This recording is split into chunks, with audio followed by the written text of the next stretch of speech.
on essaie d'être en direct. Et là, on nous annonce le premier concurrent qui arrive. Je crois que c'est un jeune concurrent, puisqu'il est junior.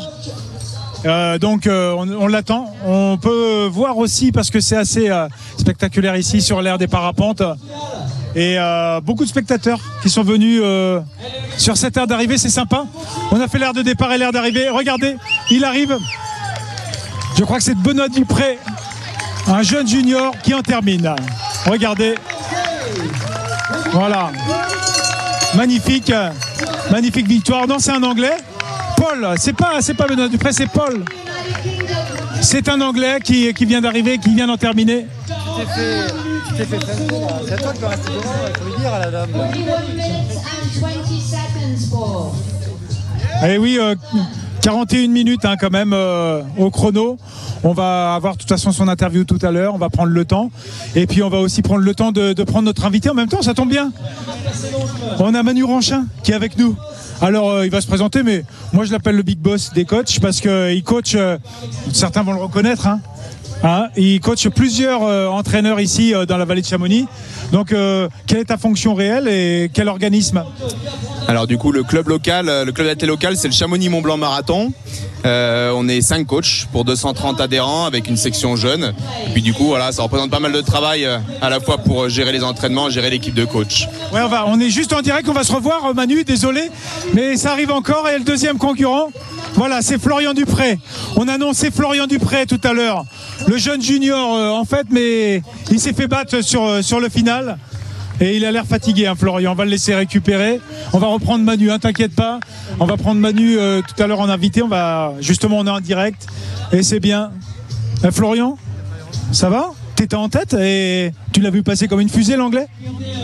Non, je suis toujours resté derrière lui. Toujours en deuxième position derrière lui. On t'a annoncé en première position, donc tu étais deuxième, mais t'as essayé de t'accrocher en fait. C'est ça. Tu es junior? Oui. Bientôt sur les longues distances ou pas? Oula non, on va attendre au moins 25 ans, 26 ans. D'accord, c'est bien, t'as conscience. Voilà le troisième concurrent aussi, Guillaume. Comment cette course s'est passée? Elle est dure, il y a du dénivelé, c'est assez rapide? Elle est dure, il y a beaucoup de dénivelé. Moi j'ai pas l'habitude du trail, je fais de la piste et donc là c'était pas vraiment mon truc, mais bon, c'était dur.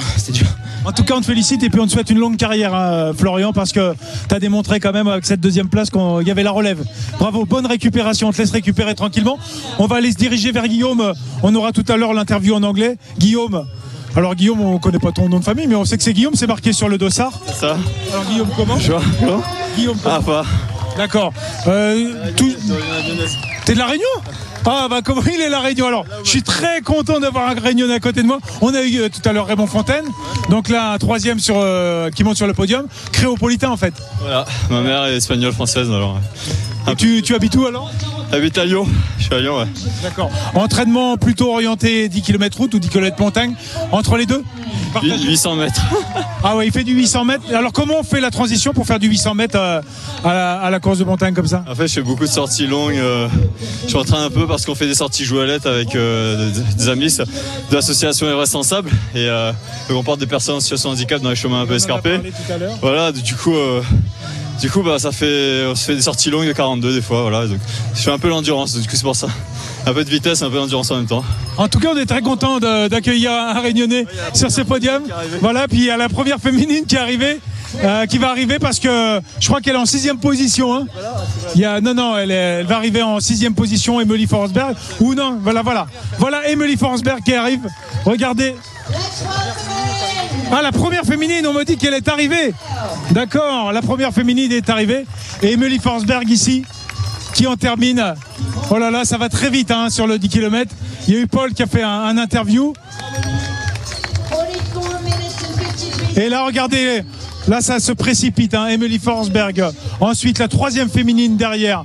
Ouh là là là là, ça va très vite. Anne-Marie, ça doit être une Canadienne qui est arrivée. Émilie, on va les laisser faire l'interview avec Isabelle. Donc, et puis on va reprendre Manu Ranchin après. Ah voilà, on va aller voir la première féminine, 4e. On va les laisser un petit peu récupérer. Ah bah c'est Anne-Marie, canadienne. Parle français. D'accord. Alors cette course, quand même, félicitations. Vous avez terminé pas loin d'Emily Forsberg. C'est une belle performance pour vous? Oui, je suis contente. C'était vraiment dur. Mais c'est un vraiment beau parcours. Puis pas trop dangereux. Alors on peut aller vite. Puis ça vous fait peur un peu la montagne avec voilà, les parcours comme... les descentes, je vais pas vite. Et au Canada, est-ce qu'on court le trail? Est-ce qu'on fait du trail maintenant au Canada? Un peu du trail, mais je fais plus de la piste d'athlétisme puis des courses sur route. Alors c'est différent que du trail ici, là, mais c'est vraiment beau. Alors il faut avoir une base de course à pied comme aujourd'hui. Je m'entraîne souvent dans le bois, alors ça l'aide. On va te laisser récupérer. Bravo, félicitations Anne-Marie. Et puis on te verra tout à l'heure sur le podium pour la remise des récompenses. Donc là, interview, il y a Isabelle qui est en train d'interviewer. On va reprendre Manu Ranchin, hein, parce qu'on l'a quitté. On va s'en excuser. Il y a Emily Forsberg aussi qui en a terminé. Voilà. Donc vous voyez qui discute avec Stéphane Sclavo.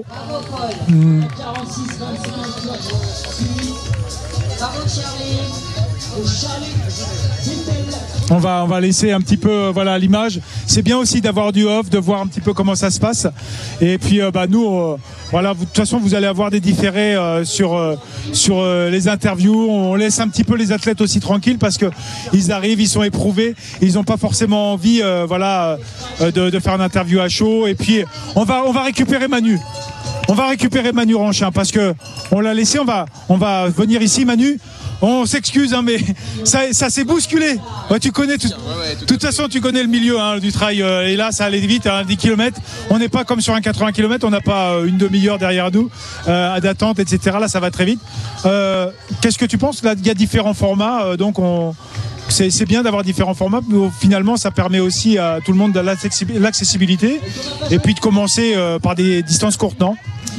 Oui, on peut voir ça, comme une gradation dans l'effort. À mon point de vue, il n'y a pas que ça, bien que certains peuvent comme ça découvrir la pratique par le 10 km, puis le cross, le marathon et 80. Mais je pense qu'il faut aussi laisser la place à ces épreuves courtes qui ont une vraie notoriété dans le monde hors stade malgré tout. Hein. Le 10 km est quand même très réputé sur route. Je pense qu'on retrouve aussi des excellents athlètes sur ce type d'épreuve. La preuve en est là aujourd'hui avec ces coureurs qui font des super chronos. Puis c'est malgré tout la base de ce travail qu'on doit fournir pour accéder après à des distances plus longues. Mais il faut garder un bon éclairage, bonne lumière sur ces épreuves courtes. Au niveau convivialité, c'est fabuleux parce qu'on arrive à regrouper par contre différents profils d'athlètes sur un week-end. Donc ça, c'est extraordinaire d'avoir tous ces formules. Ouais. Ton argument est recevable et c'est vrai qu'on n'y pense pas souvent, mais on dit en fait qu'il y a toujours entre guillemets des prémices. Et on va dévaloriser maintenant sur le trail les petits formats, alors que sur la piste ou sur d'autres distances, au contraire, elles sont valorisées. Et puis finalement, de faire un 10 km comme ici, c'est une autre forme de course, puisqu'elle est très intensive. Ça demande des qualités autres qu'un 80 km, c'est bien ça? Ah, tout à fait, ouais. Au niveau préparation, on ne sera pas du tout sur les mêmes séances. On va retrouver une ossature qui est toujours un petit peu la même malgré tout dans nos préparations, mais du coup on va retrouver une vraie spécificité, ce qui peut de toute façon sur une saison bien s'organiser aussi. Je pense que les gens peuvent arriver à rebondir comme ça d'une épreuve à l'autre, quitte à rallonger au cours de leur saison le type d'épreuve sur lequel ils s'alignent. Mais sur une carrière entre guillemets, une carrière même de loisirs un peu plus longue, on peut d'année en année comme ça on est fait arriver à gravir les échelons. Ouais. En quoi ça consiste, toi, ton boulot là sur Chamonix? Donc on y revient tout à l'heure. Tu entraînes plusieurs coachs, tu fais de la formation, j'imagine, d'entraîneurs, tu les formes un peu. Tu as aussi des athlètes? Oui, alors les coachs, par l'expérience, on va dire qu'on se transmet ce qu'on peut, ouais. Et au niveau des athlètes, on a 230 adhérents, avec des profils très variés, des objectifs très variés. Donc on essaye de suivre tout ça un petit peu. Quel club alors? C'est le Chamonix Mont Blanc Marathon, là, le club local du coup sur la vallée Chamonix. On a quelques athlètes qui promettent. On a aujourd'hui un jeune cadet qui est en Bulgarie pour la Coupe du Monde de course de montagne en équipe. Et puis on a retrouvé aussi hier des coureurs sur le 80 km. On a environ une centaine de coureurs ce week-end qui s'alignent. Donc on essaie de suivre tout ce petit monde. Ouais.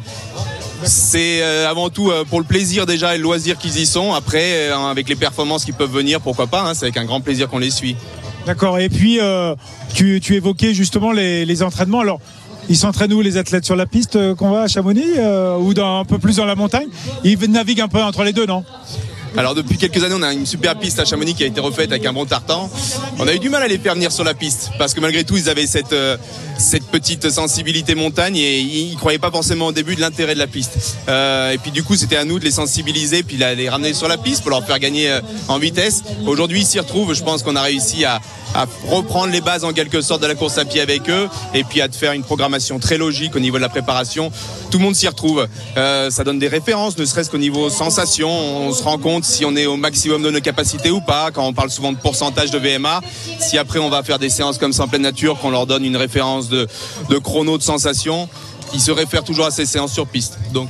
Mais tu parlais de VMA, des fois c'est un jargon assez technique. Alors maintenant on connaît ce que c'est que la VMA, on connaît certains vocabulaires, mais est-ce que on s'oriente pas maintenant vers un autre type d'entraînement qui est orienté aussi le plaisir de s'entraîner un peu plus dans la nature, avec des supports un peu différents? Alors je pense qu'il ne faudra pas forcément séparer les deux notions, les deux mondes. Je pense qu'on y retrouvera encore un gros intérêt dans cette préparation VMA. Preuve en est aujourd'hui avec des athlètes comme Julien Rancon qui affichent des chronos sur 10 km qui sont proches des 30 minutes, je crois. Non, il y a pas à séparer forcément ces deux mondes. Et par contre, on va arriver à trouver une préparation archi complète qui allie à la fois le performance, le plaisir au travers du trail. Ouais, peut-être un peu plus en effet de rapport à la nature que ce qu'on peut avoir dans un monde un peu plus aseptisé, qui soit sur la piste ou dans le monde urbain, sur la route. On va aussi peut-être accueillir tout à l'heure Emily Forsberg. Tu parles un petit peu français, Emily? Un petit peu, a little? Tu es contente d'être ici sur le 10 km, mais you can speak English if you want. Oui, it's a very short race for me, so I'm very, very happy. It's good training for me, really beautiful. I like to run fast sometimes too. Elle est très contente et très heureuse d'être ici pour courir sur 10 km. Elle trouve que ça court très vite, mais elle aime bien aussi courir vite. You don't run the 80 kilometers? 80 kilometers? Why? Because next weekend I go to Alaska and I have a short race there, so I cannot run the 80k and be very fresh next week. Elle n'a pas assez de fraîcheur parce qu'elle a un résiduel de fatigue parce qu'elle a couru une course la semaine dernière. Et you run Tromso? You organize Tromso race when? It's the first weekend of August. Yes. Donc Emily, parce qu'on dit pas Emily, c'est Emily. Elle va organiser une très belle course avec Kylian, le Tromso, fin août. Donc retenez bien cette date parce que c'est une course, une des courses les plus difficiles parce que ça va être un gros pourcentage et une très très belle course parce que vous allez découvrir son pays, hein, Emily. Merci beaucoup. Thank you very much. Un petit mot pour Kylian qui doit peut-être regarder la web TV. A little word for Kylian. Well, hello. Hello Kylian, how are you? Fine. Okay, thank you very much, Emily, and nice to see you again. Thank you. Voilà. On a aussi Fred Bousseau qui va venir aussi nous rejoindre après, hein, tout de suite après. Oui, tu viens de changer, puis tu viendras nous dire un petit mot pour voilà en plateau pour nous faire un petit bilan de cette journée. Vous voyez, on est sur la Web TV. C'est du sport. Émilie, quand même, elle termine pas première, hein. Donc ça veut dire que quand même elle va vite, hein. Elle arrive à passer et alterner des formats courts, des formats longs. Je crois que Kylian le fait aussi. Qu'est-ce que tu en penses? Ah Émilie, ouais, on la croise des fois sur la piste, hein, de Chamonix justement. Je pense, sans dire qu'ils ont compris en effet le principe de l'entraînement, mais ils apprécient aussi dans l'effort de toute façon ces sensations de vitesse. Et ils s'y retrouvent après d'un point de vue sportif au niveau de leur performance sur le plus long. Ça c'est en quelque sorte on développe notre capacité, notre cylindre cube pour, si on reprenait l'image d'une voiture, sa puissance. Après on en fait ce qu'on veut, qui peut le plus peut le moins, même sur le court, de toute façon. Et tu penses que les coureurs vont revenir quand même à des formats? Et là, moi j'ai été frappé quand même de voir l'année dernière, hein, même on prend des images d'arrivée. J'ai été frappé quand même sur le 80 km de voir sur le 80 km dans les 10 premiers 4 jeunes de moins de 25 ans. Moi je voudrais avoir un avis d'un coach, un entraîneur, ça tombe bien, j'en ai à côté de moi. Est-ce que c'est dangereux? Est-ce que c'est bien de faire des 82 km avec le format qu'on connaît ici, 6000 mètres de dénivelé, en ayant 20, 22 ans, 25 ans? On a vu Kylian aussi faire 160 km. Qu'est-ce que tu en penses? Malheureusement, je pense qu'on n'est pas tous égaux d'un point de vue physiologique. Donc déjà, voilà, individuellement, on peut avoir de grosses disparités. Prendre une course comme ça pour ce qu'elle est, un 80 km, je dirais, ma foi, qu'ils y aillent, qu'ils la passent. Faudra voir ce qu'ils ont fait avant, ce qu'ils vont faire après. Là, à partir de ce moment-là, l'enchaînement, la surcharge d'entraînement, des choses comme ça peuvent commencer à devenir néfastes. Donc on ne peut pas tirer de grandes conclusions, il n'y a pas vraiment de vérité à ce niveau-là. Et justement, comme tu reparlais des cours, l'avantage, je pense, de ces distances courtes, bien qu'elles demandent beaucoup d'intensité, peuvent certainement permettre un enchaînement plus régulier, donc plus facilement s'intercaler dans l'entraînement. Donc voilà, je pense que c'est la répétition de ces efforts, le manque de récupération qui pourrait à terme en effet leur coûter certainement très cher. Ouais. Mais sinon, ce serait dur de s'y opposer aujourd'hui. Il faut faire attention à cette tendance, de rallonger les distances. Nous, au travers des médias, nous, au travers de l'entraînement, on essaie de sensibiliser les gens à ça, en leur disant qu'il faut en effet garder ces objectifs de long, mais éviter d'en faire trop, quoi, de toute façon. Avant tout, pour prendre soin d'eux, nous, notre première intention, c'est ça, c'est l'intégrité de chacun pour qu'ils puissent perdurer comme ça dans l'effort, dans l'activité, pour leur plaisir avant tout. Parce qu'on sait à quel point la blessure, souvent, a un impact mental énorme. Et pour nous, c'est ce qu'il y a de pire, d'avoir des gens qui ne peuvent plus pratiquer, en tout cas. Donc attention pour ces jeunes, mais ils font en effet des super performances. Donc il y a certainement de toute façon quelque chose à faire au niveau de préparation, puisqu'ils sont au niveau, ils sont là, ils sont présents. Après, à voir comment ça s'articule sur une saison.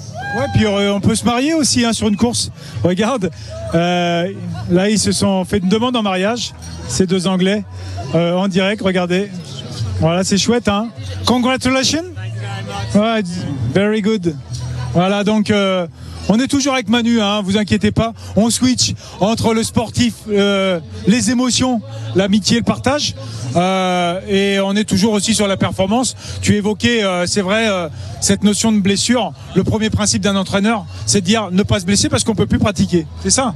Ouais, tout à fait. C'est une parenthèse qui est dure. Alors, en même temps, sans parler de chance, mais c'est certainement aussi quelque chose à vivre, parce que la blessure peut aussi être due au hasard, malgré tout, une chute ou autre. Donc mentalement, je pense qu'il y a beaucoup à faire au niveau de ce travail-là avec les athlètes pour qu'ils sachent s'y confronter, et il y a beaucoup de choses à en retirer. Mais si possible, on essaie de limiter en effet ces parenthèses, voilà, ces interludes qui n'ont rien de bon de toute façon dans la vie de l'athlète non plus. L'entraîneur de demain, on a reçu, je rebondis un petit peu sur Pierre Salé, avec cette logique justement de suivi, santé. L'entraîneur de demain, il aura intérêt aussi à avoir ces logiques, d'intégrer ces logiques de santé, de politique de santé. Ah, tout à fait, ouais. Je pense que au-delà de la séance à proprement dit, de l'entraînement avec un certain nombre de pourcentages de VMA, de répétitions, nous on essaye également au travers de soirées thématiques, en faisant venir soit des diététiciens, soit des podos, soit des kinés, de sensibiliser les gens d'un point de vue global sur leur activité. Je parlais tout à l'heure de l'intégrité personnelle, c'est ça, je pense que l'hygiène de vie permet en plus aux athlètes de s'accomplir dans leur activité. Donc nous, en tant qu'entraîneurs, on a cette obligation de toute façon d'essayer de couvrir toutes ces facettes-là. Et essayer de créer comme ça un contexte, des connaissances aussi à apporter à nos athlètes pour qu'ils arrivent le mieux possible à s'émanciper, à prendre du plaisir dans cette activité. Mais écoute Manu, c'est un grand plaisir, on pourrait parler des heures, parce qu'en tant qu'entraîneur et d'échange, mais on doit aussi donner l'antenne, notamment on a des pages de pub, on a des images, on a des résumés à voir. Merci beaucoup d'être passé nous voir, je sais que t'es mal garé, alors on va te laisser, mais c'est ça les joies du direct. On te souhaite une bonne continuation avec tous tes entraîneurs, un petit coucou à tous ceux avec qui tu partages aussi bien les athlètes que les entraîneurs. On te souhaite une très très belle saison, on te dit certainement à l'année prochaine, peut-être sur une course, on sait jamais. Ouais, parce que j'ai aussi le plaisir de pratiquer pour mon compte. Merci à tous, félicitations aux coureurs du CMBM et puis à tous les coureurs qui sont venus ce week-end, aux accompagnateurs, aux bénévoles, à l'organisation et aux journalistes et aux intervieweurs. Merci beaucoup. On va vous laisser, on va quitter l'antenne. Merci Manu, c'était vraiment sympa de passer nous voir. Et puis moi, je vais vous laisser ici. On va laisser l'antenne sur ces belles images d'arrivée du 10 km. À tout de suite.